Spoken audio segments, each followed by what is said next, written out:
guys, welcome to the Airbus A320. Now I've heard that some of you have an Airbus A320 like this lying in your backyard. So if you're wondering how to start it, I'll try to help. We'll try to take off from my backyard, which is called Brussels International Airport. Let's go. You can see that the aircraft is currently in a state which is called cold and dark. Now, in order to select the power on, we have to do a few checks. So, we check that the thrust levers are at idle, that the engine masters are off, the engine mode selector is normal, that the parking brake is set, we have the gear selector down, and the windshield wipers are off. As we have completed the necessary checks, we can now power on the aircraft. First of all, we select both batteries on. Then we have to do the APU fire test. Both lights are illuminating, the test is performing quite good, and we can start the APU itself. We select the master switch on and the start.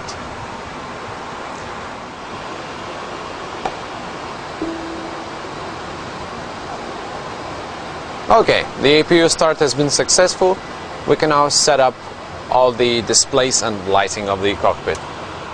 First of all, set up the lights, the floodlights, integrity lights, overhead integrity lights, and of course some bright dome. And I'll now select the displays to show us some information.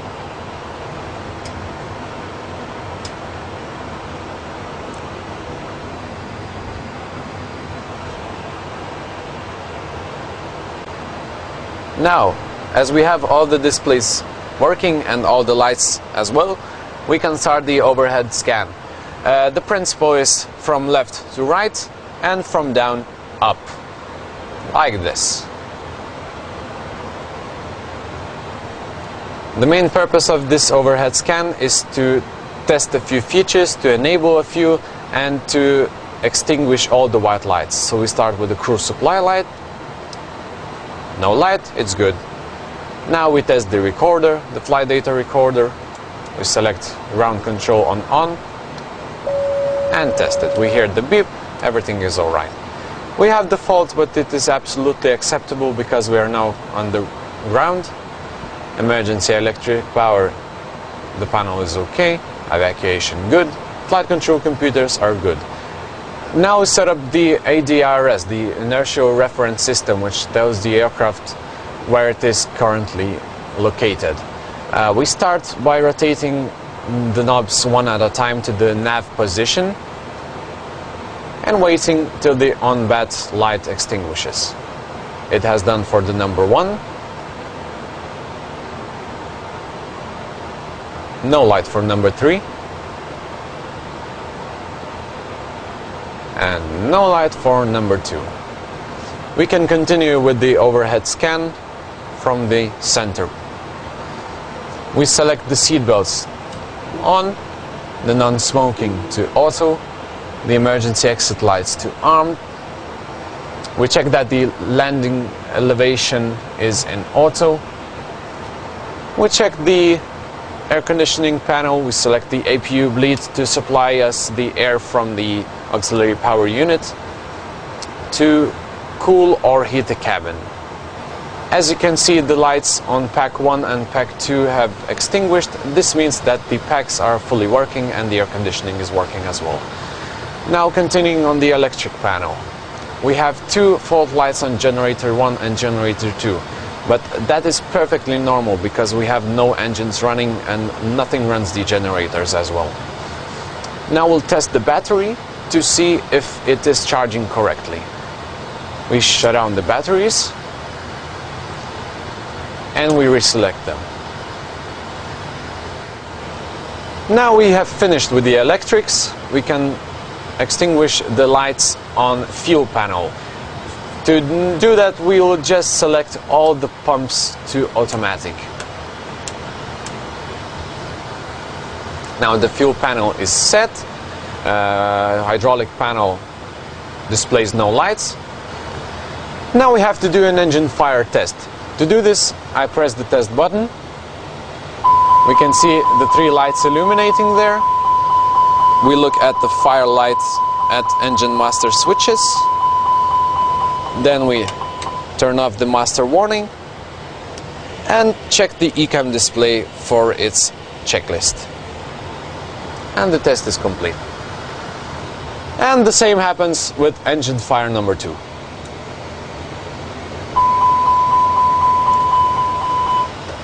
We continue with the right hand side, starting with the wipers, rain repellent.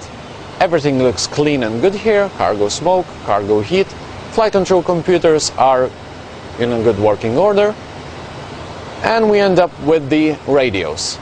This is now selected good, VHF 3, ACARS, frequency 121.5, and we select the receive button on public address system, the PA. Then we go up, checking the maintenance panel for any white lights. We can see none. Then we check all the circuit breakers, that the audio switching button is on norm. And now the overhead scan is complete.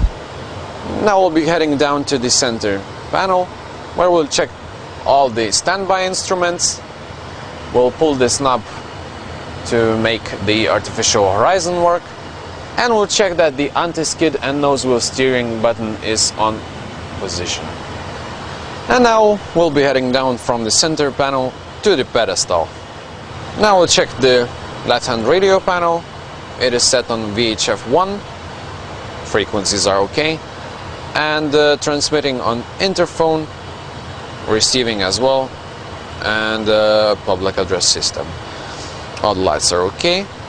The weather radar is off, and we'll go a bit forward.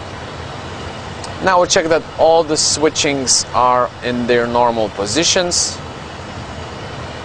and we can check a few statuses on the lower ECAM display. We'll check engine to see if we have correct all quantity. Then we'll check hydraulics. They all seem good for this stage of the flight. And we will check the overall status page, which shows any malfunctions which may be there. We have only one, which is autopilot 1+2, but this is perfectly normal because we have no engines running and we are on the ground. Now we will continue with the thrust levers once again. We will check that they are in their idle position. We'll check that the engine masters are both off, that the engine mode selector is on normal, that the ground spoilers are retracted and disarmed, that the flaps are selected up, rudder trim is showing 0, parking brake is set to on, and that the gravity gear extension lever is in its correct position as well. Then we'll move forward again, checking the right hand radio. It is on VHF 2, frequencies are correct, and transmitting on interphone as well as receiving on it and public address too. The last thing we will check on the pedestal is the TCAS, the traffic collision and avoidance system. We must check that both selectors, this one and this one, are on their standby positions. Now the overall cockpit scan is complete. The thing we have to do now is set up the MCDU. We select the flight management and guidance computer. We check that they are the correct engines, that the database is valid, and we continue to the initialization page. Our route today will be Echo Bravo Bravo Romeo and Echo Bravo Bravo Romeo from Brussels to Brussels. We put it here. Cancel a few messages, return, and press Align IRS. Then we put in the flight number, which will be 320, and cruise flight level 20. That will be 2,000 feet. We go to the next page to see our weights.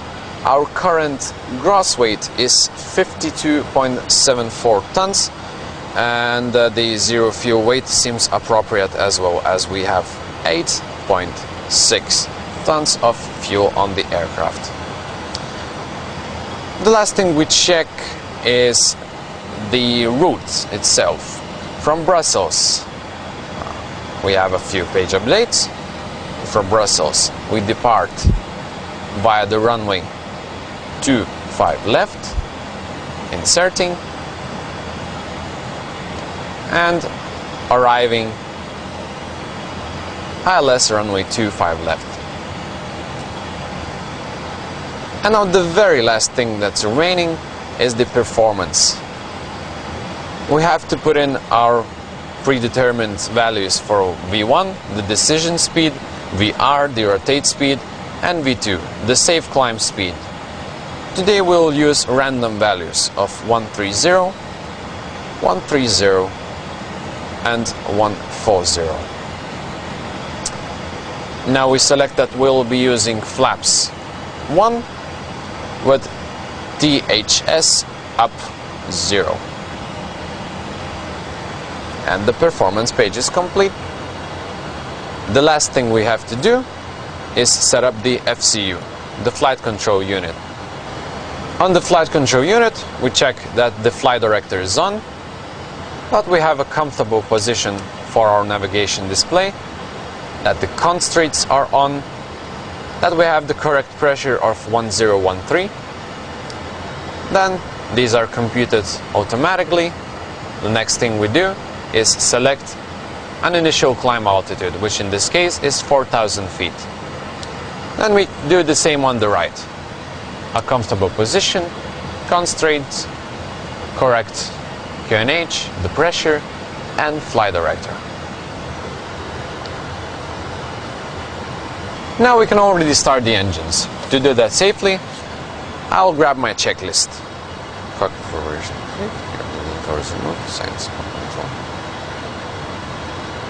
All seems okay.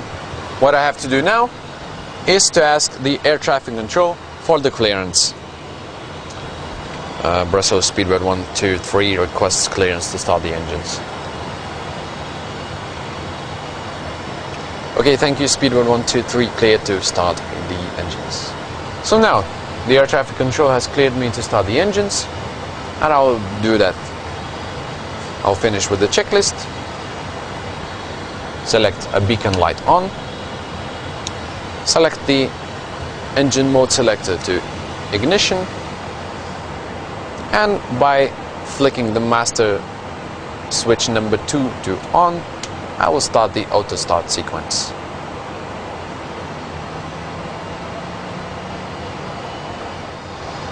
Engine 2 has been started successfully. It is stable.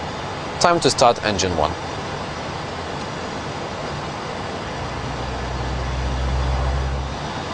And the starter is disengaged. We have 2 good engine starts. So now, after the engine start, I'll do the after start checklist. Everything seems to be normal. It means that now we can push back, taxi, and take off. So we have just taxied to the holding point of runway 25 left. I'll now ask for the clearance to depart. Brussels Tower, Speedbird 123, request departure runway 25 left. We are fully ready. Copy that, thank you. Cleared for takeoff runway 25 left, Speedbird 123. So, I've just released the parking brake. I give some thrust to brake away. And as we are entering the runway, I will turn on the appropriate lights. And just before the departure, I'll finish the checklist. Everything seems to be checked.